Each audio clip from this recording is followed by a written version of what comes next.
Hey, I am Skeptical Spectrum. Today we are going to talk about the nasty, nasty, nasty destruction of the earth happening currently. Global boiling, we are there. The UN secretary kind of coined that phrase. I don't know, it's the first time I've ever heard it. And I'm getting a lot of my information from Democracy Now!'s coverage of this and the rest of it.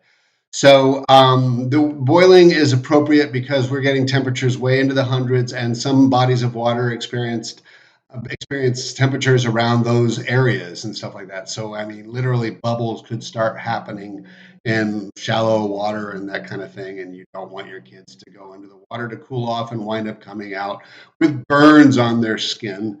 So that's me being a little bit alarmist, but because somebody needs to sound the alarm. That's the beginning, and I made some notes here. So, do people really doubt human made climate change? My attitude is this: maybe some people really, really aren't convinced that climate change is being made by humans and that we can do something about it. But I believe that number is smaller, and I believe that to some degree, many, many people who really aren't convinced that that's happening are kind of nearly convinced, but it's just really hard because it's depressing to think that we could actually destroy human life on the planet altogether. So it is, I think, like some emotional blockage and just going that extra step and say, yeah, we are destroying the earth. We'd have to vote differently and do basically not much you can do personally about stopping it, except for speaking up and using pressure, personal pressure, and political pressure. I don't really like to talk about this with my neighbors. It's scary. I don't like it. I don't even know if they'll just pull out a weapon and shoot me with it, or maybe stab me with it if I bring it up. So it's understandable that some people don't talk about it, but I find it hard to believe that that only a certain group of people believe this. So I think that it crosses political lines. That people know we are literally boiling the planet up. How is this being done? By the fossil fuel economy? A long time ago, people discovered oil and coal, and they decided that if they took over those resources, they could buy anybody and everybody to make sure that their business stays intact no matter what happens. They are probably under the illusion or the true idea that they will get away with it because we will all suffer, die, whatever. I'm speaking in extreme, quickly made sentences here, but that they will be able to pay to continue to live in comfort. Imagine a world, well, we've built houses and stuff like that around a world where we use fossil fuels. So in the old days, in Florida, they would build houses that would help us deal with the heat. We don't do that anymore. We build houses on the idea that there's going to be heat in the winter and cool in the summer, given to us by fossil fuels, right? Eventually, we're not going to have that. Only certain people will be able to afford that. And our houses aren't made to help us with that. So we don't have sort of the kind of ventilation and shade and other protections that they used to have back then. Although some of our houses, my house, I think is pretty good. It's concrete. It's got a nice slab underneath. I think that's a pretty good thing. I don't really know though. I know it gets really hard. Being outside is going to be extremely harder and more dangerous because the sun's rays are going to be more powerful. There's going to be fewer trees using that radiation, fewer plants using that radiation to make their food. So we're going to experience more of the radiation bouncing all around us. Probably we'll have to be wearing sunglasses to literally, in our youth, protect us from going blind too quickly or at least having quicker eye problems. Terrible stuff. And also, there are animals that don't know where they're going to live. They're changing their migration patterns, but that doesn't mean that all their food is going to follow them where they are able to migrate without dying of extreme temperatures, which, by the way, you know that global boiling can cause problems in different directions, like excessive cool in certain directions, because wind patterns and ocean patterns change. So, outdoor workers are in danger of damage or serious death. And that's something that we're all going to have to care about, especially those of you who work outside. I'm thinking allergies are going to get worse because mine are driving me crazy, but that's anecdotal. I think allergies are going to get worse in some places. You're already seeing that there is flood and then drought in some places, and that could happen where you live, where you get floods that wash away all the thing and just leave mud, and then drought, and there's no food being grown, agriculture's being stunted. Your beautiful walks through the woods are going to be walks through sticks of trees that fell over because the roots would not hold anymore. And then possibly forest fires, ironically, nearby enough to put orange skies in your area, so that kind of thing. So be afraid, be very afraid, be very alarmist. If you have any time, try to take action on this. Maybe it's okay to start being a jerk about this, but also maybe it's better to start just at your regular gatherings with your friends, bringing it up every once in a while and gently letting it go before it gets too heated. Whatever you can do. Animals, like I said, they're dying or starving and everything like that. And there are certain parts of the ecosystem, like certain animals, certain plants and stuff, that if they go, a whole bunch of other species go. And we're just another species, so we don't know if it could cause like a human die off. It doesn't seem like humans could die off because we're so clever. But what's more clever is random chance. You never know what could happen. Um, the world is simultaneously flaming and flooding, and we ignore it. We ignore it largely. You can't. And what's weird is when you see something on TV, you think it would make it more real, but to me, it just makes it seem more distant. When I see something like when I was driving up in Ohio this summer, and we were going to go to Canada, we weren't in Canada yet.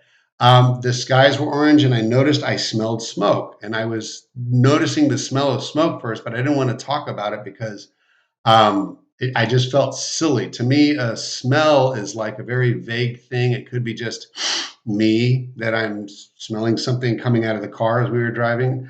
But no, when we got out of the car, we realized I was smelling smoke and the skies were getting oranger when we were heading up to Ohio.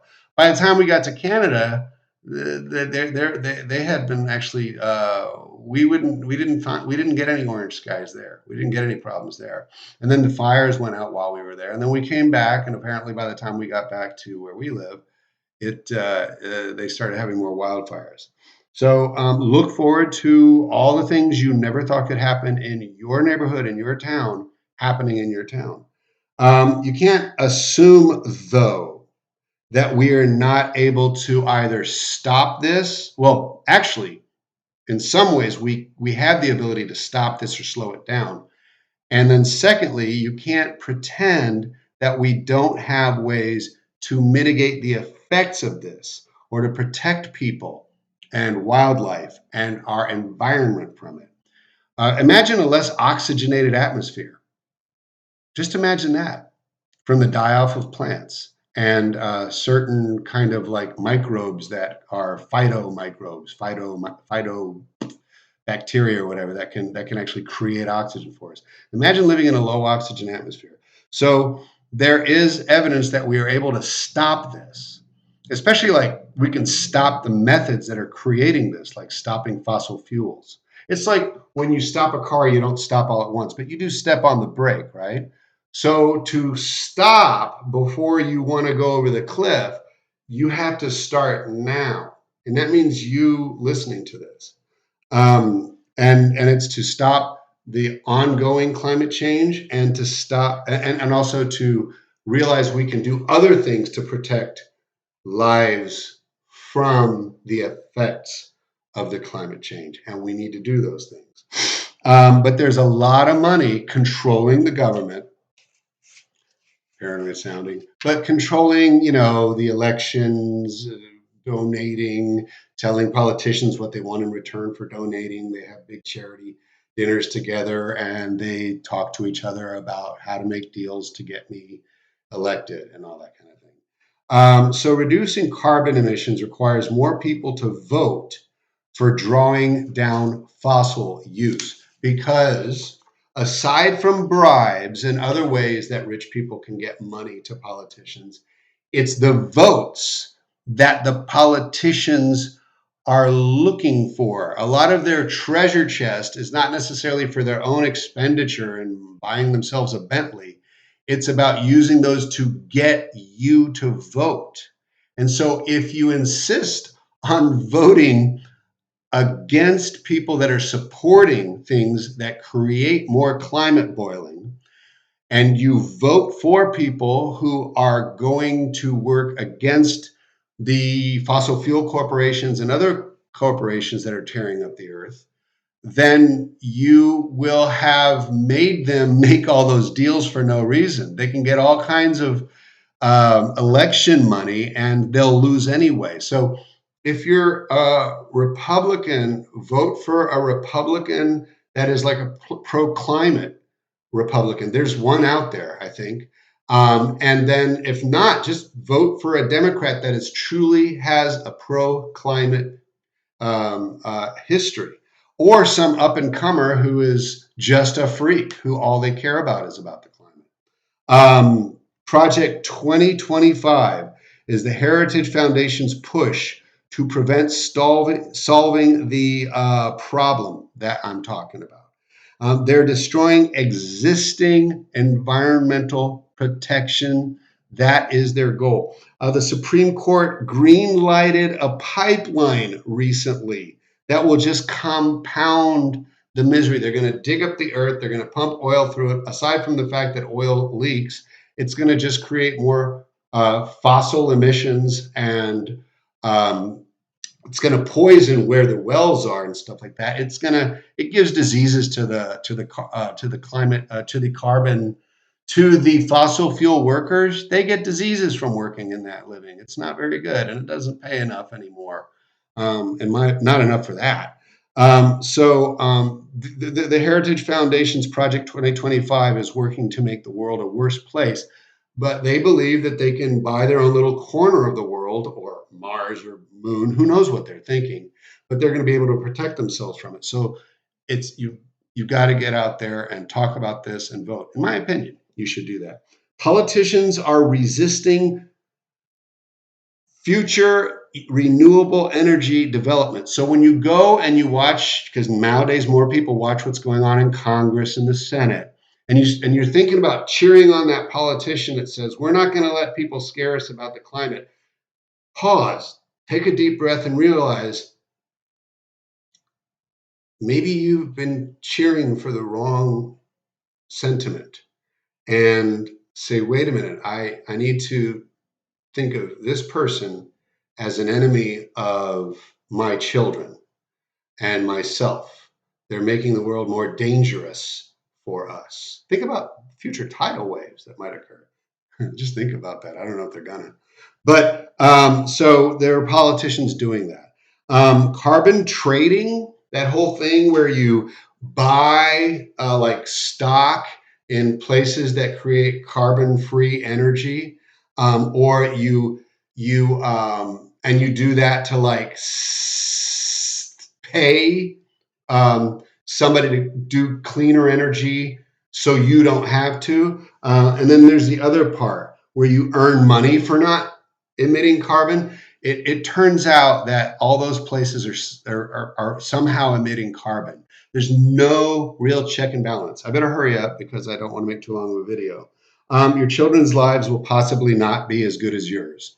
And if you're a parent, I'm guessing that when you wanted to have children, or when you had children, you wanting them to be able to take that next step up. Oh, they might actually get that next better job than you, but they'll be boiling. Their lives will be miserable. Their money won't be worth as much. And you're getting charged for all this world boiling, dirty energy, because energy prices are going to go up, and you're paying for energy. that you might not even use because of the way that they bill and that kind of thing. So this is priority number one. And all I've got to say is